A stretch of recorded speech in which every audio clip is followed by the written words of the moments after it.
નમસ્કાર, dB live ન્યૂઝમાં આપનું સ્વાગત છે।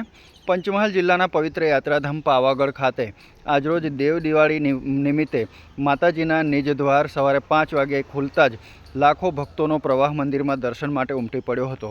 શક્તિપીઠ પાવાગઢમાં આજે ભક્તોનું ઘોડાપૂર ઉમટી પડ્યું હતું અને દેવ દિવાળીનો પરમ પવિત્ર તહેવાર હોવાથી માતાજી સમક્ષ 56 ભોગના અન્નકૂટ પણ ધરાવવામાં આવ્યા હતા, જેના ભક્તોએ દર્શન કર્યા હતા। ભક્તોની ભારે ભીડ જોવા મળી હતી। માતાજીના મંદિરમાં ડુંગરથી લઈ અને માચી સુધી લાંબી કતારો હારબંધ જોવા મળી હતી, છતાં પણ ભક્તોના મનમાં ઉત્સાહ અને ઉમંગ જોવા મળ્યો હતો। ભક્તોના ઘોડાપૂર વચ્ચે અને જય માતાજીના નાદ વચ્ચે ભક્તોએ માતાજીના દર્શન કરી ધન્યતા અનુભવી હતી। મંદિર ટ્રસ્ટ અને પૂજારીઓ દ્વારા અહીંયા ભવ્ય અન્નકૂટનું આયોજન કરવામાં આવ્યું હતું અને માતાજી સમક્ષ 56 પ્રકારના વિવિધ ભોગ ધરાવવામાં આવ્યા હતા, જેના દર્શન પણ કરવા માટે લોકોમાં ભારે ઉત્સાહ, શ્રદ્ધા અને ભક્તિ જોવા મળી હતી। આમ શક્તિપીઠ પાવાગઢ ખાતે આજે લાખો ભક્તોએ મહાકાળી માતાના ચરણોમાં શીશ ઝુકાવી અને દેવ દિવાળીના પર્વ નિમિત્તે અન્નકૂટના પણ દર્શન કરી ધન્યતા અનુભવી હતી। દીપક તિવારી સાથે ડીબી લાઈવ ન્યૂઝ પાવાગઢ।